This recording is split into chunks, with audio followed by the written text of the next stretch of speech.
Good morning.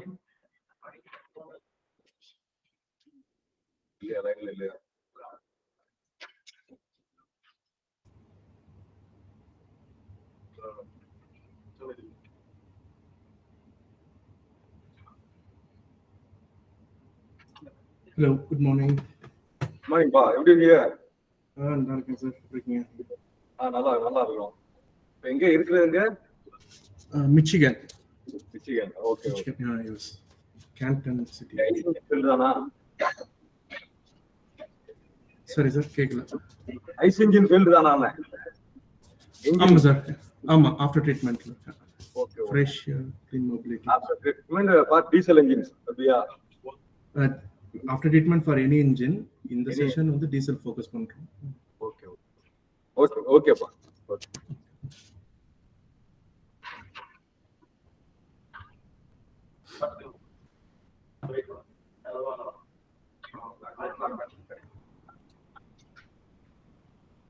Good morning, Rajkanna. Start பண்ணுவோமா? Start பண்ணலாம் sir. Okay. Screen தெரியுதா உங்களுக்கு? ஸ்கிரீன் தெரியுதுப்பா, ஃபேஸும் தெரியுது, ஸ்கிரீன் தெரியுது, பவர் பாயிண்ட்டும் தெரியுது. No issue. Okay.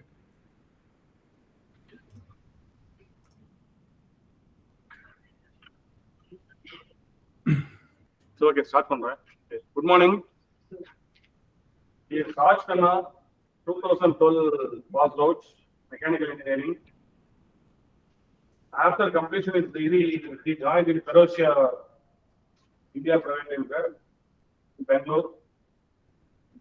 He is working with the same company for the past 12 years. Now I request Kavita Sri, third year mechanical engineering, to welcome the guests.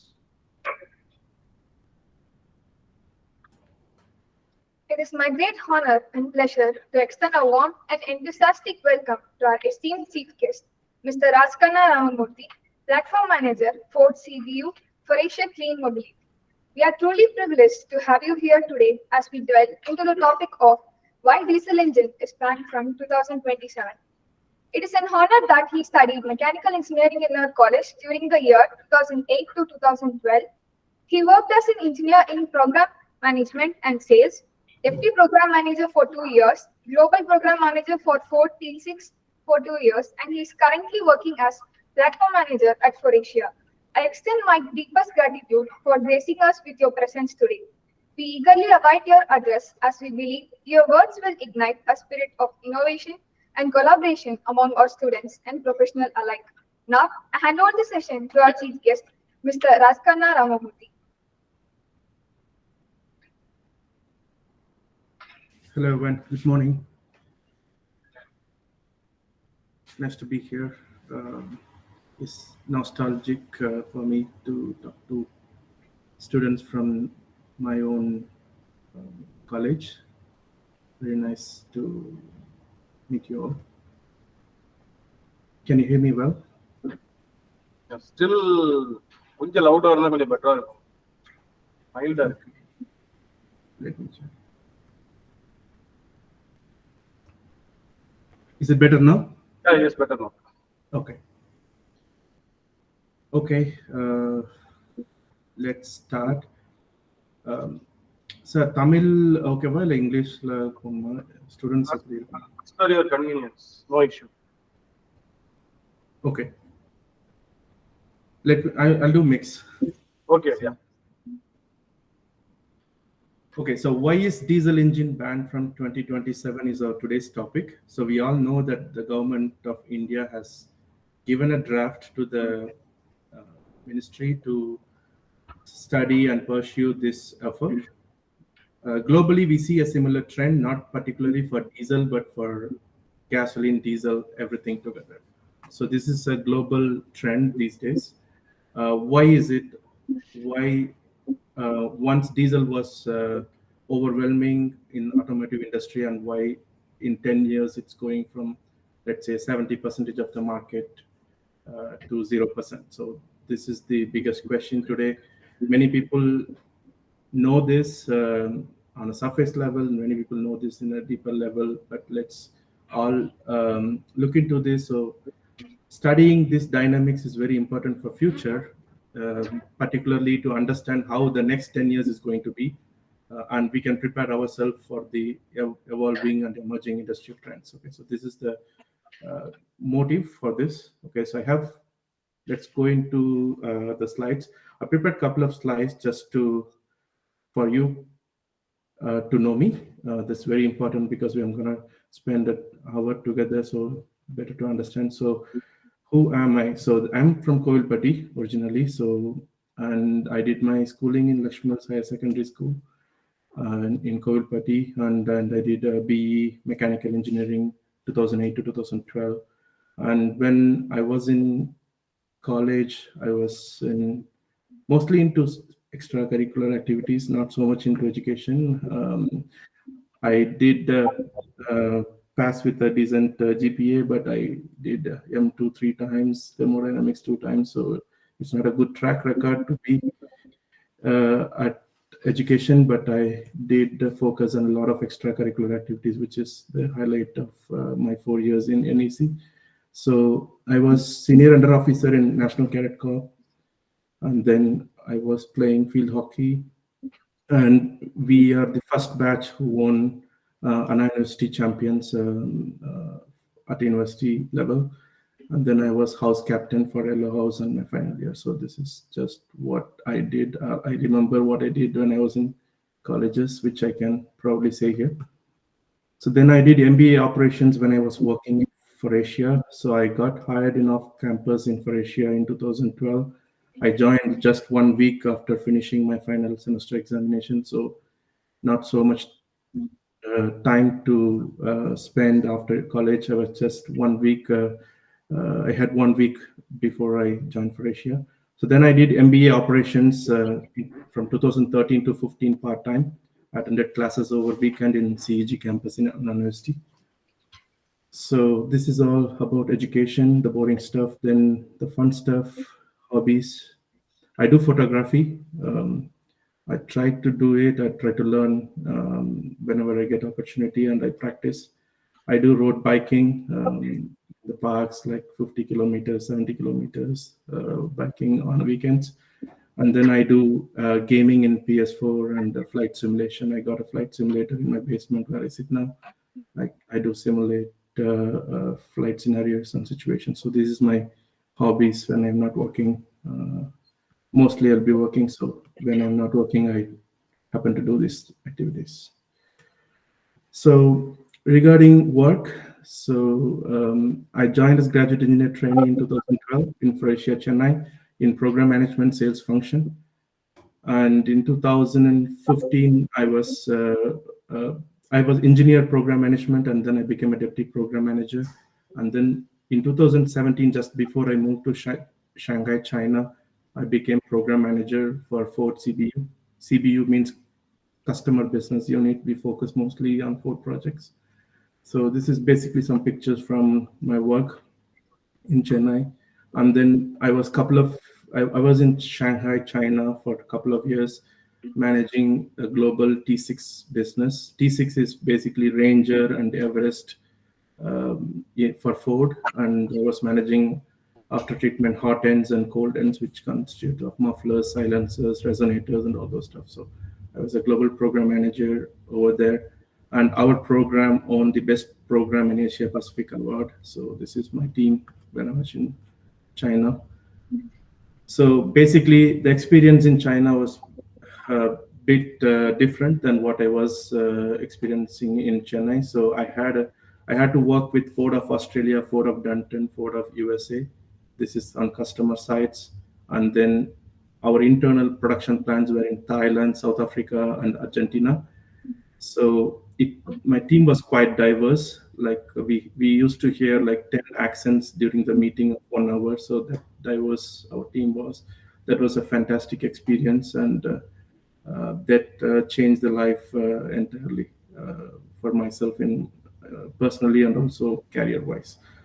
So then I moved to Faurecia, USA, to Michigan in 2019. I was initially global program manager for a couple of years, and I'm now platform manager for Ford CBU. I have a little bit more responsibilities than I was having for global program manager. So I'm currently managing the hot ends, which is basically after treatment. We will learn more about it in the coming slides. And then EHRS, which is exhaust heat recovery system. This is our flagship product where we recover heat from the exhaust and then give it back to engine and give it back to cabin heating and all those stuff in these cold weather countries. So this is my profile. I thought it will be good for you all to know me before we start the session. Please note down the questions, even in the introduction. If you have any questions, let's talk at the end of the session. Just to go with the flow, because we are in remote, we don't want to interrupt and stop the flow.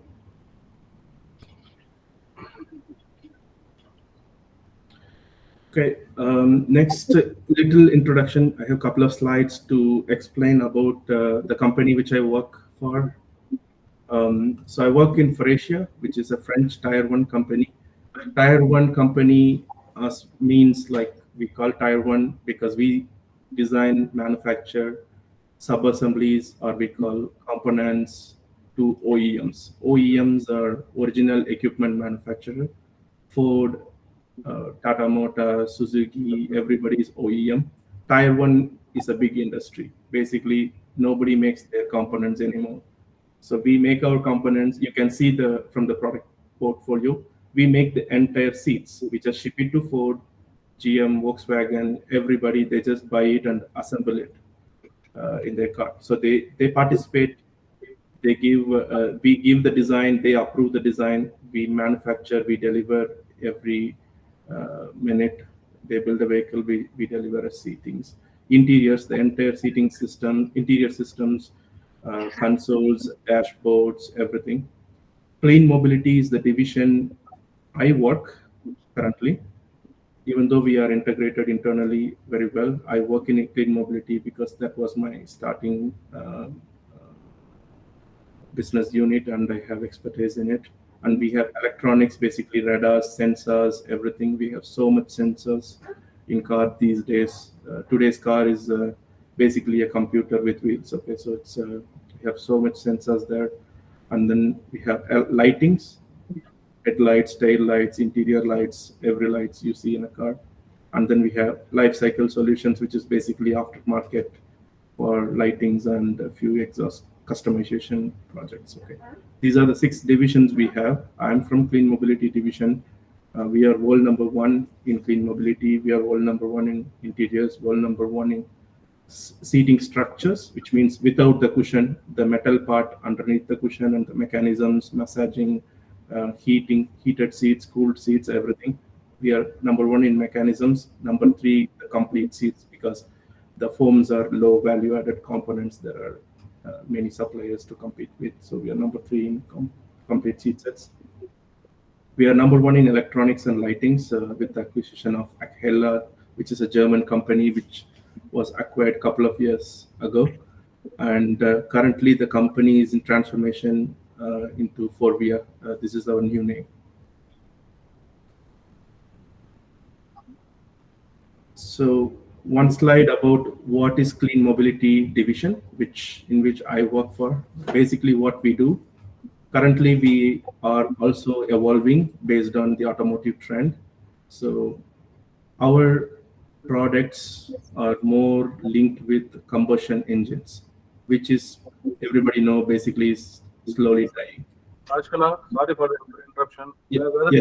Whether you are changing the slides or it is in first slide only. Why? Oh.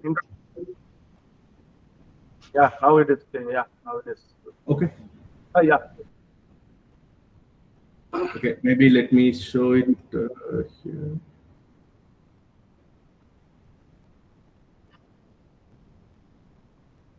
So nobody's seen any slide since slide number 1. Is that what Yeah, now it is visible. Okay.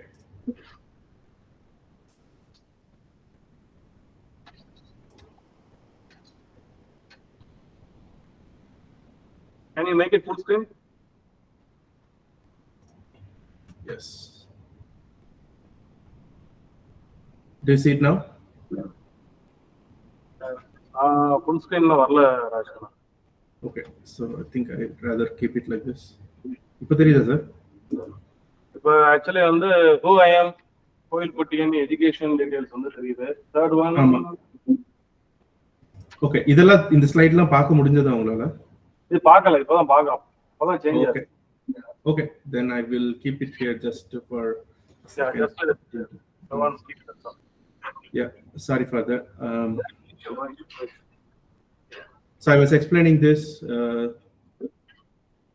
all of this. I already explained just an introduction about me and education, hobbies. I think you're seeing the visuals late. So, and this is about work I was explaining. We started in Croatia, Chennai, moved to Shanghai, and then to US. So I was explaining the Faurecia introduction. We have 6 business groups: seatings, interiors, clean mobility. The report change the screen. Yeah, change. Okay. Electronics, lighting, and life cycle solutions. Okay, so I started here, and we acquired a company called Hella, and we are currently in transformation to a company called Forvia. So, and this is the slide where you see the products which we manufacture in the division in my company. So we used to be 100% ultra low emissions and NVH products. We internally we did a major reorganization efforts to start a zero emissions product. This is basically to align ourselves with the changing industrial trend of going to battery electric vehicles. So we can't do anything for battery electric vehicles in our business groups. Our other teams like seatings, interiors, they will still have business to do with, but our products, which will basically die with the combustion engines dying. So we are slowly diversing ourselves to zero emissions vehicles, which is basically hydrogen tanks, which will feed hydrogen to a fuel cell, um, which will produce electricity for the operations. We will see more in the coming slides. I will explain why or which applications we will use these hydrogen products and everything. So this is something I just want to give a brief introduction. Okay. Let's jump to the topic. So this is the way we have to understand diesel. So why diesel is popular today? Okay, I mean, we already started seeing the downfall of diesel, but let's say 2012, 2030 is the peak for diesel. Okay, so why it was popular? Okay, and then why it is trending down these days, and then what are the downsides of the diesel, and what is the future alternatives for the diesel? So this is the 3 lines we will approach this topic.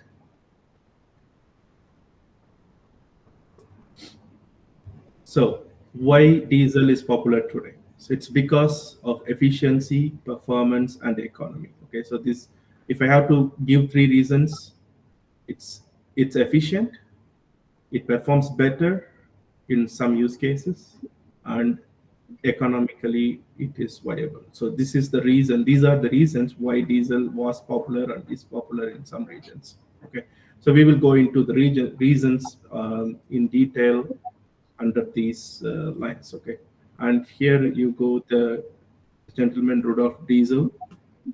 He invented diesel when he was in Paris. He's a German, so this just to give a little background on what is diesel is about. Okay, let's go to the efficiency. So we all know diesel. So, and gasoline, we see gasoline in these presentations. Gasoline is basically how they call petrol in North America. So whenever you see gasoline, you just replace it with petrol in your mind. That's enough. Okay. So in diesel as a fuel, leave the engines aside for now. Diesel as a fuel has more energy in it for the same quantity of petrol if you compare with similar amount of petrol. So it's more energy dense. How much? 15% to 30%, depending on how much temperature it is operating on. Like in cold weather, basically, having diesel in a cold weather is very difficult, because I think the mechanical engineering team here know very well. They might have already studied it. Diesel is not diesel doesn't have spark plugs. Okay, they basically gets spark, or they gets burnt just by the compression. When it gets compressed, it burns by itself. Okay, it triggers the spark and burns by itself. So when the temperature is cold outside, let's say here where I am, so the temperature right now is around 0 degrees Celsius. Okay, so my car is parked outside. It's a gasoline car. I just go there, switch on the car. It's still not efficient. I have to let it run some time for the engine to pick up heat and come back to the normal operating condition. Then it will give me better power. When I start the car, it will give me only 30% or 40% of the actual rated power the car can deliver. For diesel, it's even worse because the compression ignition basically needs high temperature to ignite, and when the cylinder bore everything is cold, that is not that efficient. So it means the combustion is not fully happening. So diesel engines startup is going to be very difficult, and always have a block heater. So we will have to connect electricity and collect the wire into the engine, so which will have heating coils to heat the diesel engine before we start. So this is just to give a background, like why it is 15% to 30%. So more energy dense than petrol. So in worst case conditions, diesel is better than petrol in terms of energy efficiency. So basically more energy in same amount of fuel, which means we just need less fuel to do the job. Basically gives better mileage. Everybody who knows or who has diesel car knows that diesel vehicles give better mileage than gasoline, comparable vehicles. Okay. So if a question stop on Lama, can we take the questions at the end?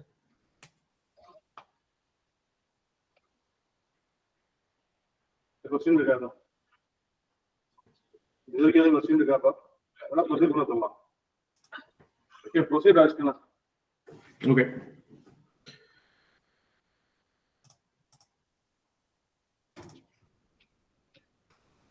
So next we will focus on performance. So why diesel performs better than petrol? Okay. Again, it is for use cases. You see the engine RPM to the power graph. The red one is the diesel line and gasoline is the blue line. Okay. Normally, diesel gives higher low-end torque. So the low-end torque is basically the torque you receive in your drive shaft when you start the car, like when you start the car from zero and push it. Okay, car, truck, whatever it is. So it has torque, which means it's good for hauling and towing. Basically, it's for truck applications. So lorries, trucks, ships, tractors, everything runs in diesel for a reason, because they need a lot of low end torque. Diesel is the one which can give. So anybody who has driven a diesel car and a petrol car and noticed where you shift the gear in the torque meter, right? So you can see, like, we shift the gear early in diesel, like around 1000 to 1500 rpm, but in gasoline you will basically run it longer because you don't get enough torque. So in diesel, even though for gasoline engines the rpm will be higher at the later stages, but initially the torque is higher in diesel. So why? To give a contrast, right? You can never see a race car like a Formula One car or any race car running in diesel, because it has low RPM and it has low power at higher speeds. But basically, at the lower speeds, when you start 0 to 30 or 0 to 50, you basically need a lot of torque. So that is needed even for a car. So just imagine how much torque you need for trucks, lorries, and everything. So basically, diesel has much better performance for load hauling scenarios and truck applications. I put the picture for Honda City. Okay, I got it from the marketing of Honda City. It's basically comparing 1.5 liter diesel with 1.5 liter gasoline. We can't buy the 1.5 liter diesel these days, but this is just for understanding the difference between diesel and gasoline. Okay. Diesel and petrol. Torque, you see here. So at 1750 RPM, it gives 200 Newton meter of torque. It's comparable engines. It's the same size, 1.5 liter diesel versus 1.5 liter petrol for the same car.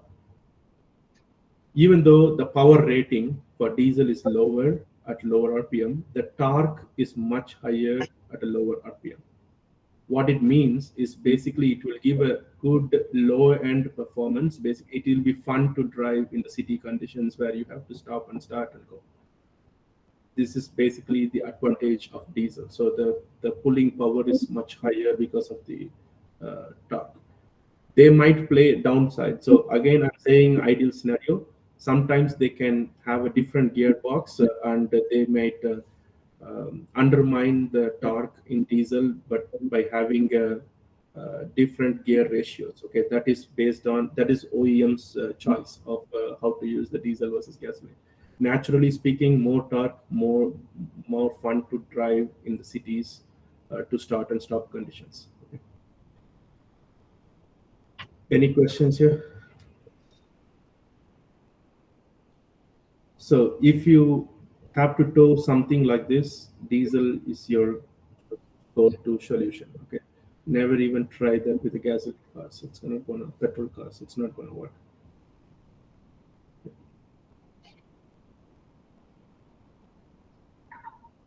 Okay.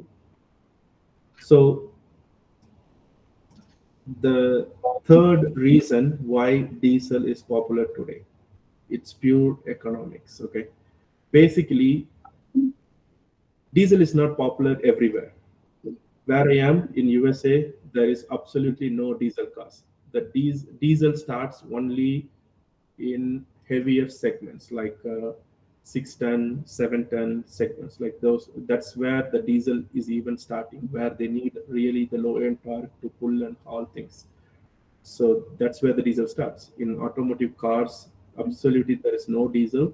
There is one company who was proudly selling diesel, claiming it is good, it is efficient, everything is Volkswagen, and that too they cheated and they sold and they got into a scandal. So literally there is no diesel cars in US.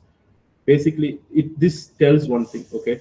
It's not only the performance and the efficiency which is driving the diesel's popularity. What is driving the diesel's popularity is also the commercials. This is the record for last 15 years of diesel and petrol prices in India.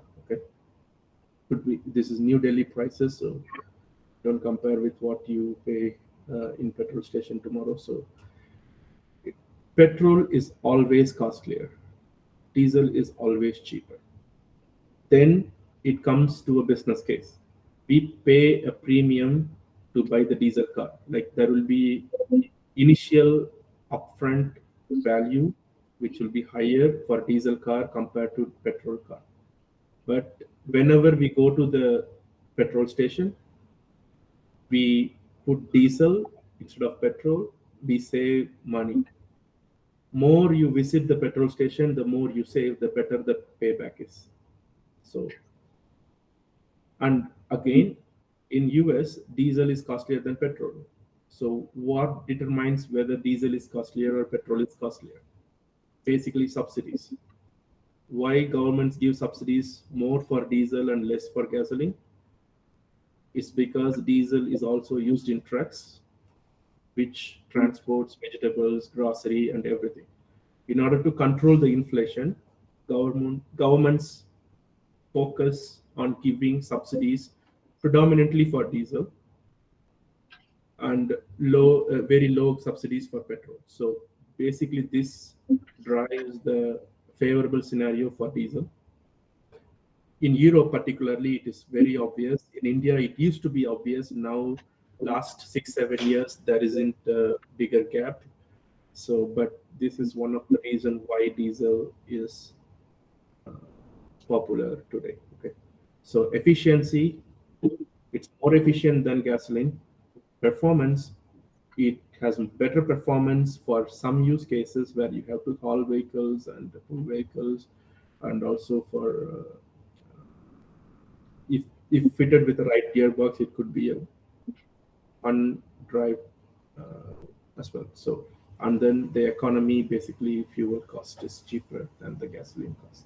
So these are the three standalone reasons which made diesel popular compared to petrol. Okay, any questions so far?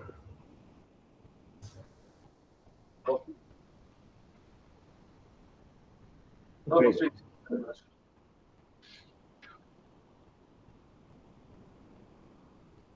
Okay. Last, they will ask the questions, Rajkanna. Okay. At the end of the session, they will ask the questions.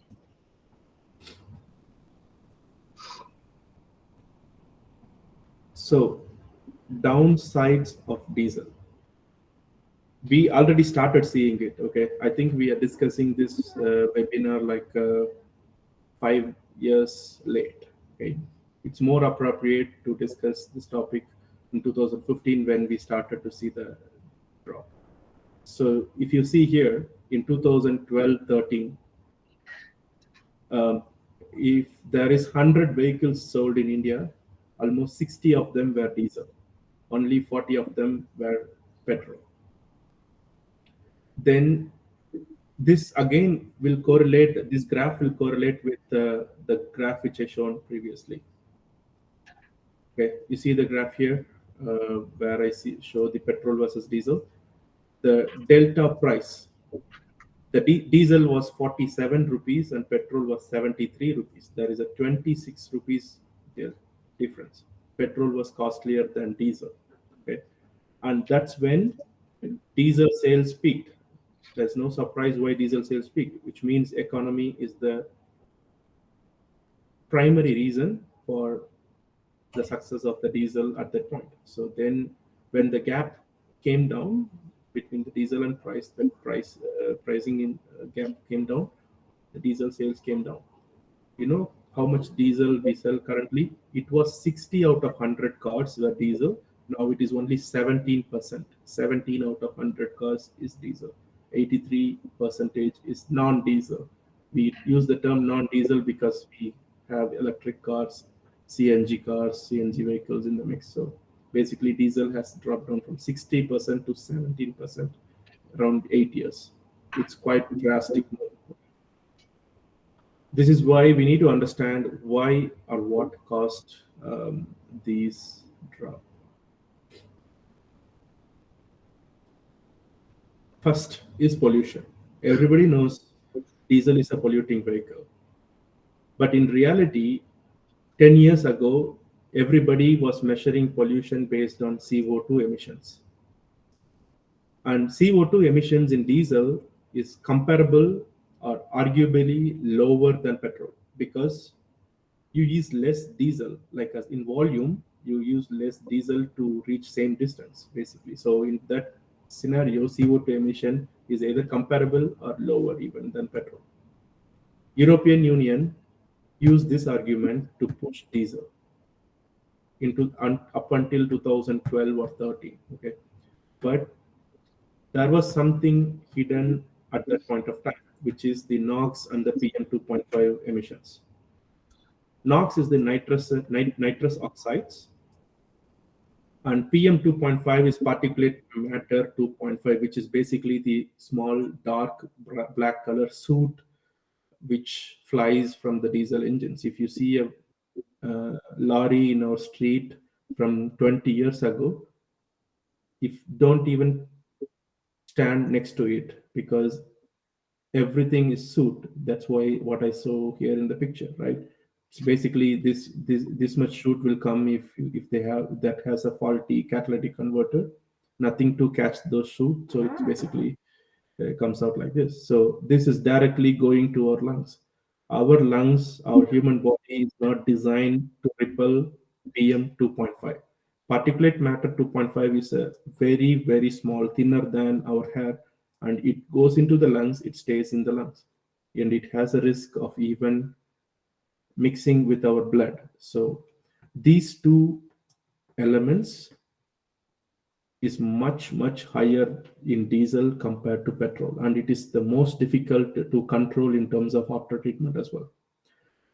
All changed when United Nations declared nitrous oxide as carcinogenic. Carcinogenic means basically it's a chemical like asbestos and all those stuff which we cannot use these days. So it causes cancer straight away. Long-term exposure to nitrous oxide can cause cancer. So, and then PM 2.5 can cause permanent lung cancer or permanent lung damage. So this is the two major elements in diesel, which is not so prominent in the petrol. Okay, so this is one downside of diesel, which came into everybody's notice, and everybody started reacting to it since 2010, 2012 timing. Okay. This is one thing. The next is still the pollution, but this time the governments realized the issue of nitrous oxide and PM 2.5, and they started reacting. How they can react? They put emissions regulations. Okay. Here I have a chart for Euro emission norms. Okay. Basically, we have Bharat 3, Bharat 4. We did not have Bharat 5. We skipped Bharat 5. We directly went from Bharat 4 to Bharat 6. And in the Bharat 6, we have Bharat 6B, C, Bharat 6D, which is in production right now. And then Euro 7, we don't have Bharat 7 draft yet. This Euro 7 in this chart, it says 2025. But this is now postponed to 2027. This is the latest information. This is the old picture, so I still have it 2025. So currently in Europe, any car which is getting manufactured today has to comply European 6D emission norms. Okay. Here you see the NOx. Okay, this is purely the NOx.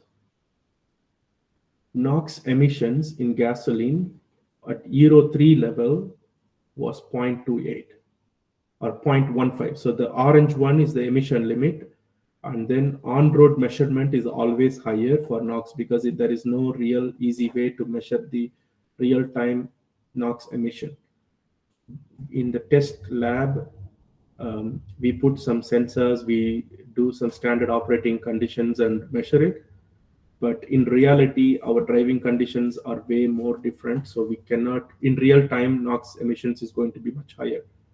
When we start the car, when the engine is not fully heated up, it's going to emit so much NOx, these diesel cars. Okay, this is not in the standard drive cycle of the emissions test. So basically, let's go with the European emission limit, the orange ones. Okay. Gasoline cars limit was 0.15. Diesel, they even allowed 0.5, more than 3 times they allowed in diesel cars.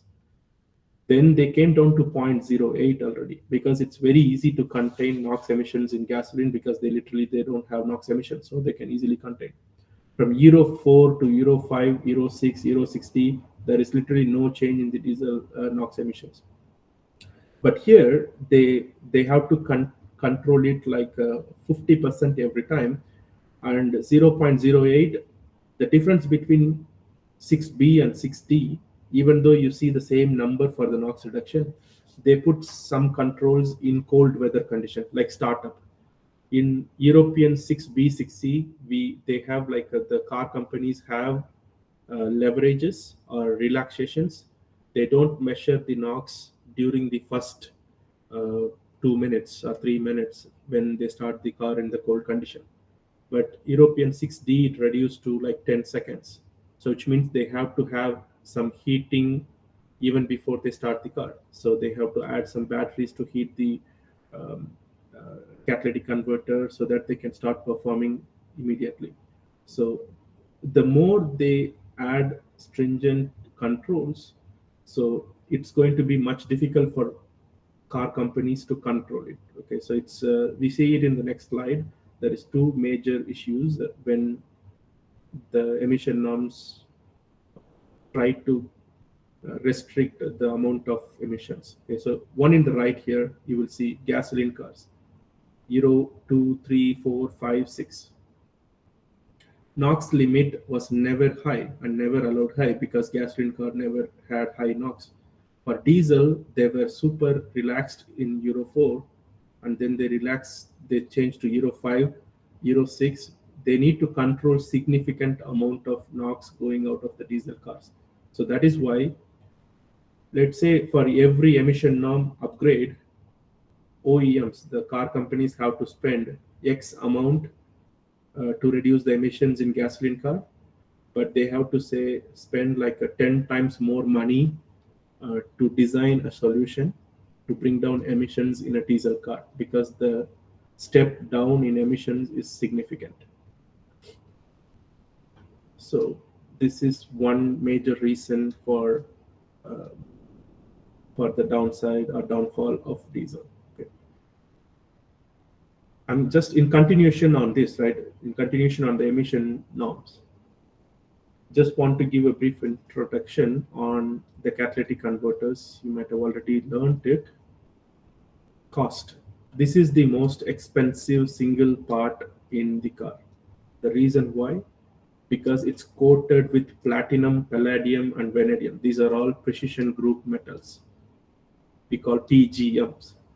So you know how expensive platinum is. So literally a part which is under the vehicle body is coated by it.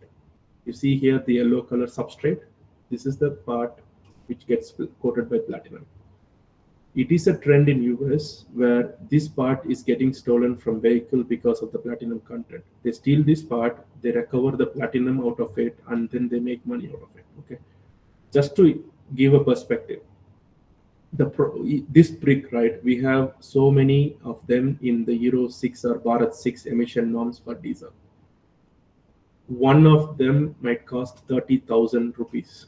One such substrate, because of this coating, it can cost up to. It's not, the coating is not in kilograms. Okay, it's done in micrograms, milligrams, but still it costs 30,000 rupees for each brick.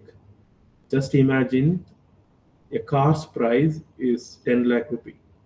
One of this brick is 30,000 rupees. Okay, it's getting expensive. So diesel cars need more of them. Euro 4 emission norms, diesel car had one of this filter, we call substrate, right? So diesel car had one, petrol car had one.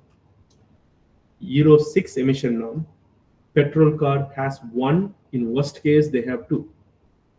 Diesel cars have 4 minimum. So just imagine the magnitude we are talking.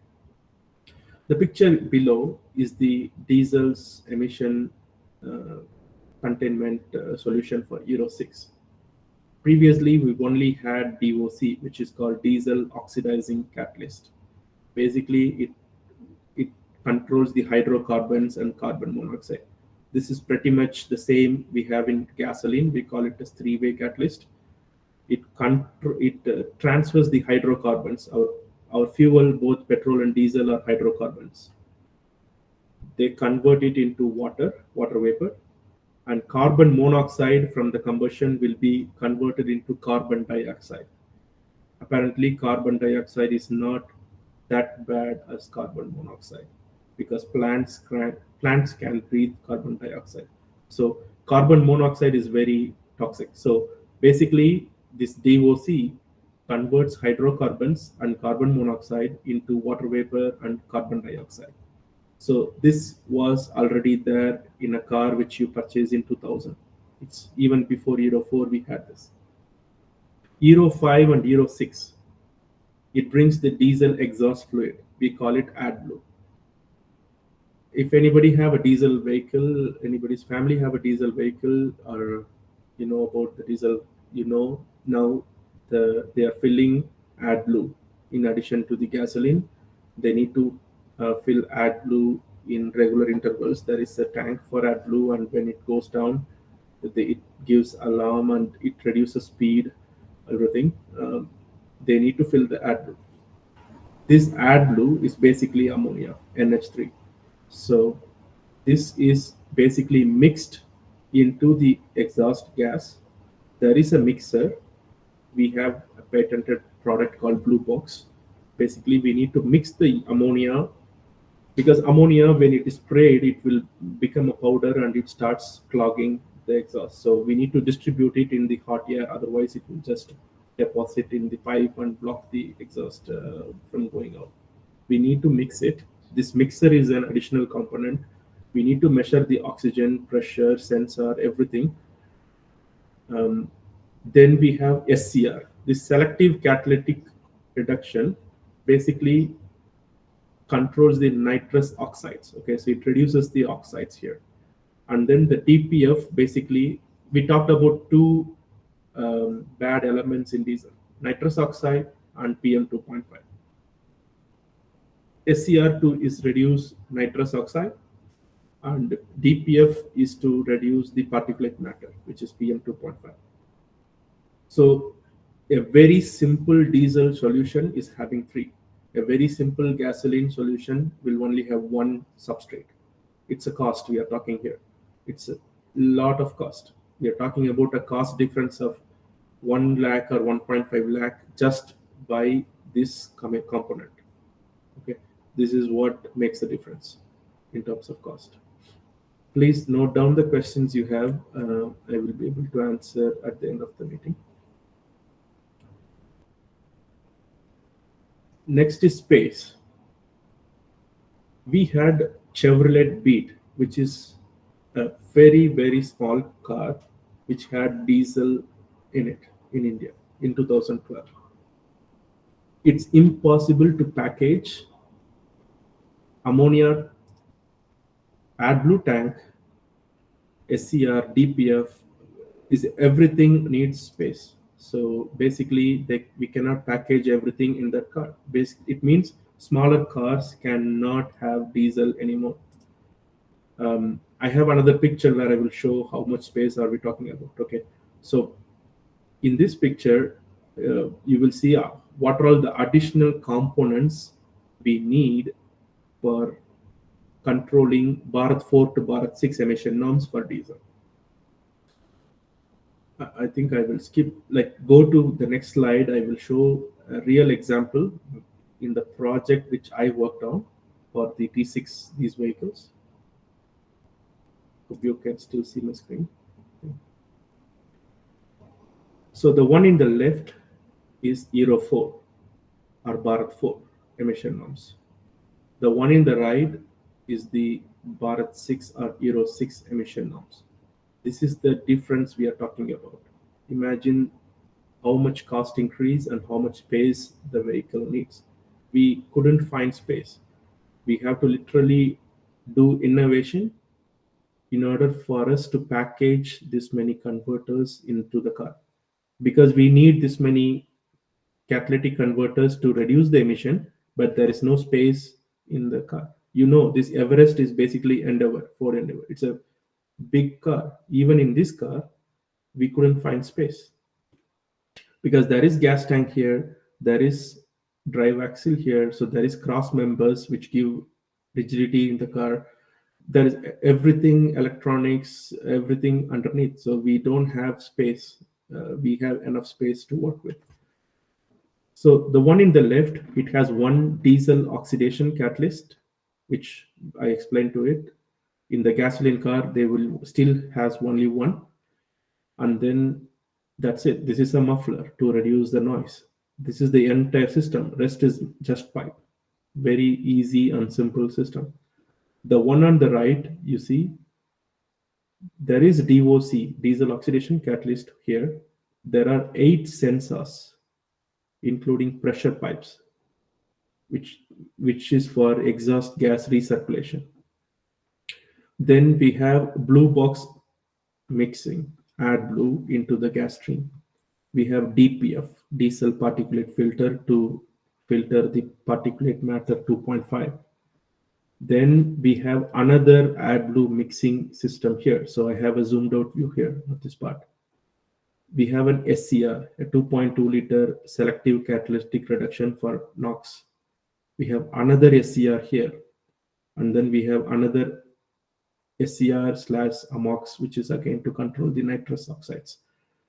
So we have to put, instead of one substrate costing 30,000 rupees, we have to put 1, 2, 3, 4, 5 substrates. That is 2 here. 5 substrates costing 30,000 rupees. In addition to that, we have 2 blue box mixers, lot of sensors, lot of mounts.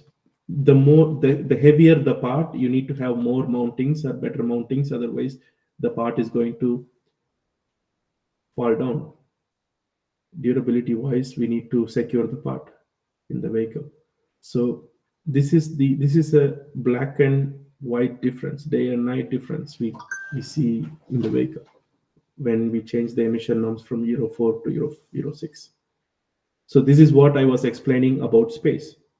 So you see here the picture. This is a muffler. You all know how insignificant a component like muffler in a vehicle is. We have to make this. This is the innovation our company has to do in order for us to find space. Basically, we put 2 catalytic converters inside the muffler. This was never done. It is not easy to do it. Basically, the gas has to enter the muffler, not enter the muffler, but just go through the pipe into the catalytic converter, complete the emissions, go out of the muffler, and then again come back for the NVH reasons. So this is done only for space constraint purposes. It is easy to see here as a design. A CAD engineer can work 20 hours and make this in CATIA, but it is very difficult to manufacture. When it comes to manufacturing in automotive industry, that is the craziest part. We can very easily make a prototype, 1 part, 2 part, 5 part. But when we have to make 1 part every 50 seconds, that is the real challenge. So we have to design a solution which we can also manufacture 1 every 50 seconds. So this is not the easiest one. This is still the biggest challenge we ever did. Like, this was never done before because of the space constraint. Just to give perspective on why space is also a negative aspect when we compare diesel with the petrol. Okay, so you see all the components I was explaining. We have DPF, which is new. We have AdBlue metering module or mixing module, which is new. Engine control unit to control the AdBlue is new. AdBlue pump is new. AdBlue storage tank is new. And then we have NOx converter. In our case, we have 3 NOx converters. So these are all the new components. We have sensors and everything in addition to it. So this is what is I was explaining, space due to the emission norms, which is also a constraint. Okay. Then I think this is the real example I was explaining. We'll go to the changing economy. Previously, we have seen how the economics help diesel. Now I'm using this picture again. Okay, petrol versus diesel price picture again. How it is now counter influencing the diesel sales. In 2012, diesel was 47 rupees, petrol was 73 rupees. We had a 26 rupees gap, which means people had motivation to buy diesel. They will get a sooner payback. I have an Excel file where we can simulate some scenarios next. But now the gap is only 8 rupees. Or some states it can go up to 10 rupees, worst case. So there is no real advantage in cost reasons to buy diesel. And then basically we need to pay more upfront cost. Already in 2012, the diesel cars are costlier by 1 lakhs to 1.5 lakhs in 2012. If they make diesel cars today, that is going to be 2.5 lakhs to 3 lakhs costlier. We all know the reason, because of all the additional emission control components. So the diesel increase, initial cost increase is going to be much higher, and then our advantage in fuel prices is going to be lower. So end of the day, we don't have a business case. Basically, let's say you pay 2.5 lakhs premium to buy a diesel car. By just saving 8 rupees per liter, you won't. Let's do a simple calculation. Okay, so you need to, so 2.5 lakhs you pay more to buy a diesel car, and you save 8 rupees per liter when you put diesel instead of petrol. Okay, you have to at least consume 31,000 liters of diesel in order for you to get the payback of 2.5 lakhs. So which is basically, let's say diesel car is going to give a mileage of 23 kilometers. So it's basically it's 1,358 times you have to fill the gasoline. So diesel. So it's going to be, it's not going to be practically feasible to buy a diesel car and then get the payback from the price difference. So summarizing, what are the downfalls? Emissions, basically we have bad emissions from diesel, carcinogenic, NOx, PM 2.5. It's very difficult to control. Even if we try to control, we don't have space in the vehicle, and the cost of the parts which we are talking about is out of the world. So it's not even for the companies. The car companies don't even have a business case. They just stop the diesel car. That's what is happening. Every car maker in India, they are stopping diesel because of this. We had Swift diesel, which is very popular in India, which was using a Fiat multi-jet engine. That has been stopped because of the emissions and the space region. Okay. So then the economics is now going on the reverse direction, not favoring diesel so much. So that is again the downside of the diesel. So that's I have a payback simulator. I think we are running out of time. I just do a quick one simulation and then you will see what I was talking about. So car price difference. You pay one, I think you still see the,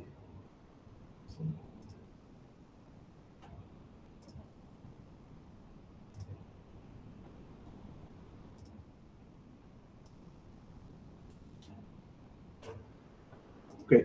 So for diesel, pay 1.5 lakhs more. So I'm talking 2012 scenario, okay, where we were paying 1.5 lakhs more for diesel car. So how will I get a payback? I'm paying 1.5 lakhs more to get a diesel car. Am I going to get the benefit for it? Okay. So let's say petrol car mileage is 16 kilometers per liter. Diesel car mileage is 23 kilometers per liter. Petrol price at the time is 73 rupees. Diesel price at the time 47 rupees. If I drive 1,000 kilometers per month, I will get the 1.5 lakhs which I invested upfront only by end of year 8, which means it's not okay. Even in 2012, people driving 1,000 kilometers per month should not buy a diesel car because you are going to get a payback by year 8. Until year 8, you are just paying your debt. So let's say a taxi person, a taxi owner who drives like 5,000 kilometers every month. For him, the incremental cost he put in diesel, the 1.5 lakhs, he will get it back even in like one and a half years. Even before 1.5 years, he will get that 1.5 lakhs what he invested in as an incremental money in the beginning. So this is what is pushing people to buy diesel cars, especially people who drive taxis, who drive a lot to commute, office, personal use. They buy diesel a lot, and diesel car revaluation was higher at the time. So now come 2023. Imagine we still have diesel cars. Our difference is almost 2.5 lakhs. Mileage is still the same. And then our price is now only 8. Diesel is 90 rupees and petrol is 97 rupees. Okay. So now the payback goes to the third year. Any business which has a payback more than 2 years is not a good business.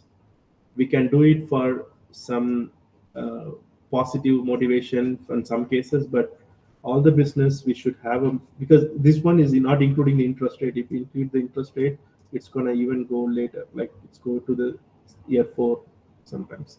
So basically the payback is getting delayed. So this is the reason people don't go to diesel anymore. Like even today, there will be some people who can get diesel and get their payback, but they still don't prefer because of the emissions, AdBlue, maintenance, everything is much higher. So and the OEMs doesn't see a reason to have diesel in their powertrain anymore, so they just cancel it. Okay. Switch back to the presentation.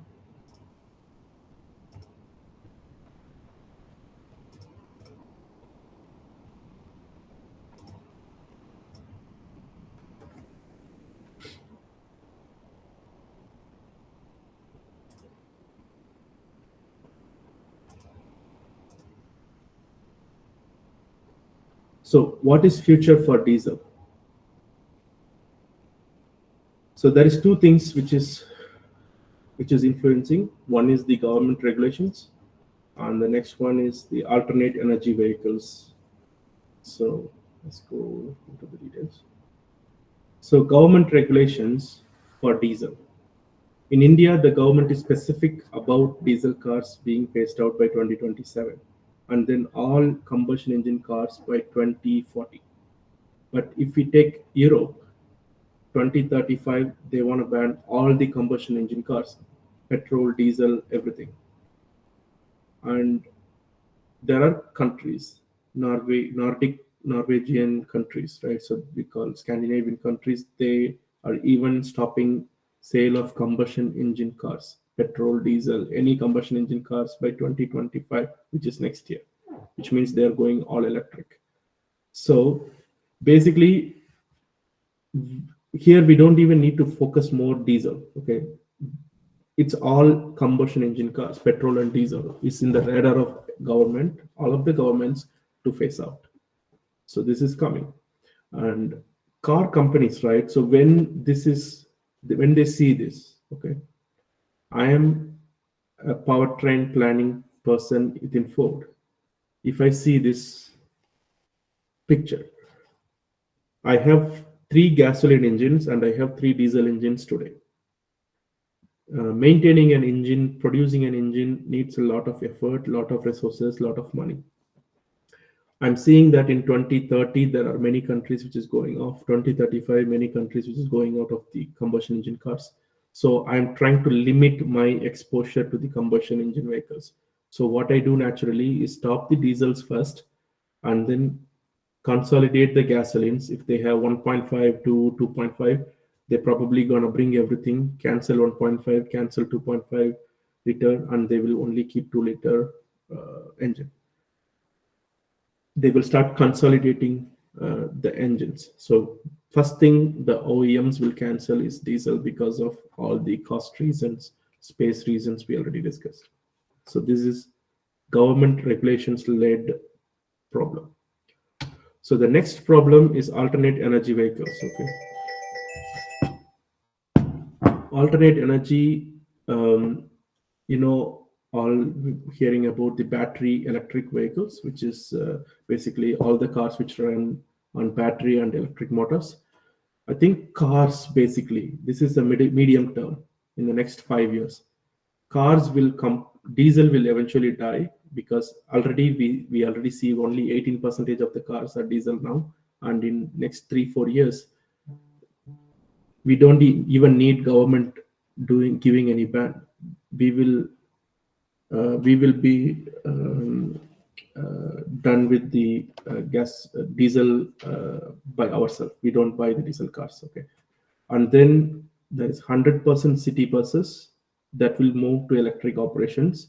There won't be any. The governments won't allow us to make diesel buses anymore.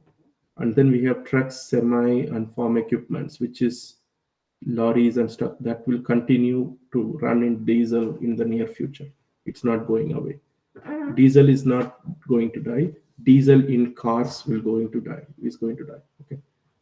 So that's the thing. And then the long term, I have a long term scenario here. So this one here in the X, you see the tonnage of the vehicle from 1 ton to 18 tons. And then this one, you see the range, how much the vehicle average traveling distance. You have small cars, medium cars, light commercial vehicles, large SUV. This segment of the cars, today, petrol, diesel, in the long term, it's all going to die, and everything will be battery electric vehicle, which is, it has a battery in it, we charge the car, and there will be an electric motor, and we'll go with it. This is going to be most possible scenario for this end of the vehicle segment. Then I go to the far right of the segment, heavy duty truck, buses, trucks, and everything. Currently, city buses can still run with the 100% battery electric vehicle, because they are just running short distance over an minimum distance, or a minimum circumference, and they always come back to the depots, so they can charge back and go back. But just imagine a bus going from Tirunelveli to Trichy, Tirunelveli to Chennai. It cannot run in electric yet, not yet. Okay, there could be a battery breakthrough in battery technology which can allow that to happen. That will change the entire scenario. With what we have in battery technology, it is impossible to replace heavy vehicles with battery electric cars. That's where we bring fuel cell electric vehicle. This is still an electric vehicle, but it has a fuel cell, and it has a hydrogen tank, and just like we fill petrol or diesel, we fill hydrogen, and that hydrogen will flow through the fuel cell, generating electricity, charging the battery when the car or bus is running. So this is our only technology. We can electrify the trucks. And then those vehicles in between, I think we believe there will be options available. If you want a large pickup truck, you can either collect a BEV, you can either buy a BEV. A large pickup truck, I don't think there is a segment in India for it, but you can just imagine a tempo traveler or something like that. Okay, it can still run BEV, or it can even run on fuel cell electric vehicle. So this is a long-term perspective. Let's say another 10 to 15 years later, this is what we are going to see in the world, in the automotive world. So I think there is a consensus between all the companies who are doing their market research. This is going to be the possible future, until there is a breakthrough in battery technology where we can store, let's say, 2 times more energy in the same battery size. Then the scenario might change. We could go all electric even in the heavier vehicles. So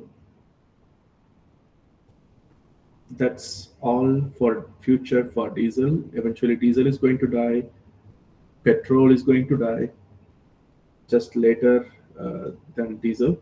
But end of the day, I think we are in one of transformation in the combustion engines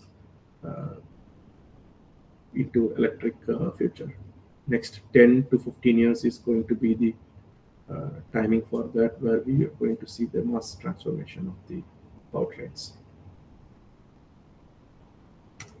Okay, coming back to questions.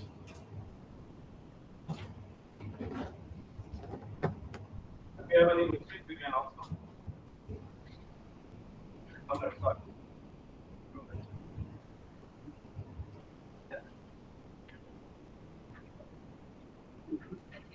Coming to the camera. Good morning, sir. My name is Mahanan Kumar. Stay close. Good morning, sir. My name is Mahanan Kumar. I have a question regarding why India is banning diesel engines. I can't really understand the point of banning them, because in the end of the day, we are relying on thermal energy, which also causes pollution.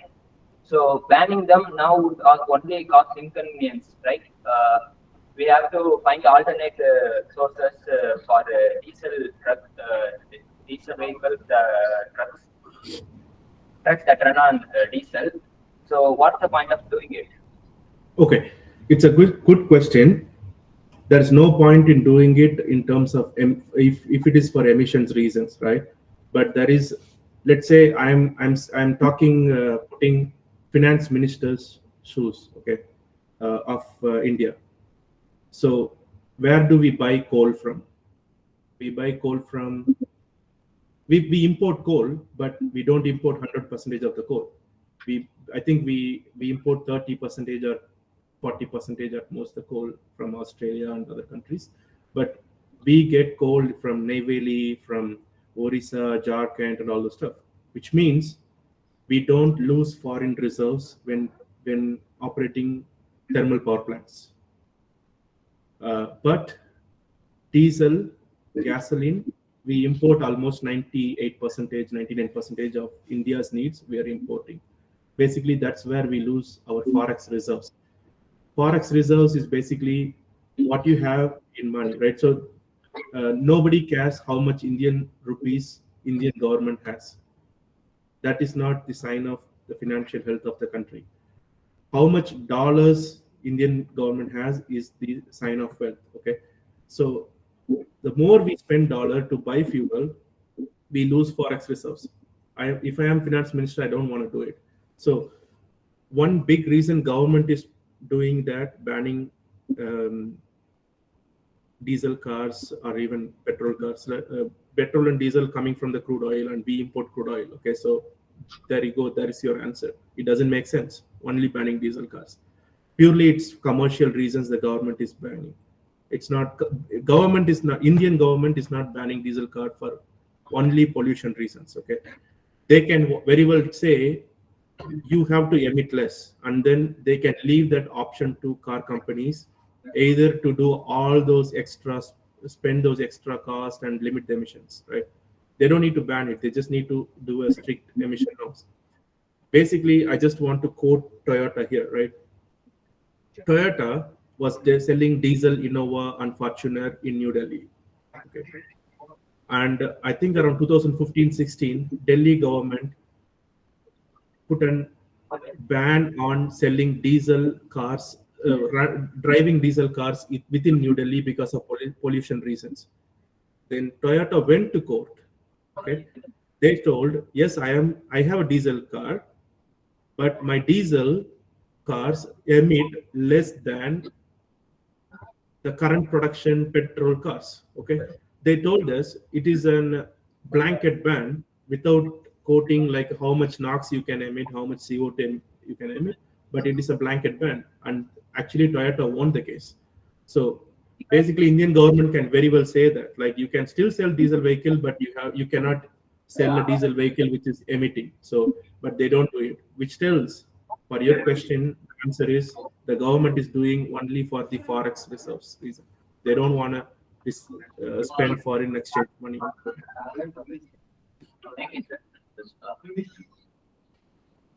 Yeah. Hope I answered your question. Yes, sir. I understood. Thank Okay. you, sir. Thank you. Welcome. Okay. Yeah, Rajkanna, I have one question. In the same scenario only, I bought my vehicle as diesel in 2012. Mm-hmm.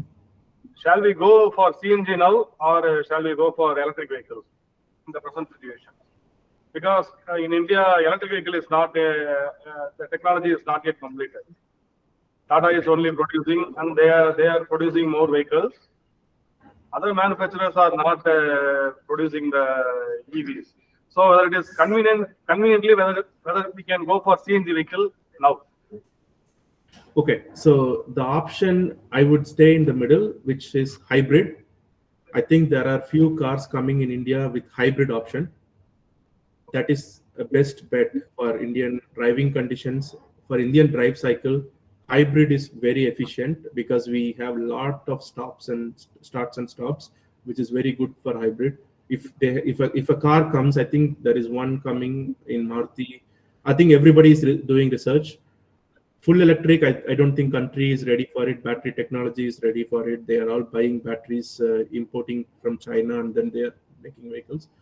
CNG at the same time, it is again a same old story. So we can be in the middle, which is either plug-in hybrid or just a full hybrid vehicle, electric vehicle, which can have a braking regeneration, so where we can charge the battery whenever we stop for a light or for traffic, and then we can go. So that is the best efficient scenario, and it will give a quick payback as well for the premium price we are paying.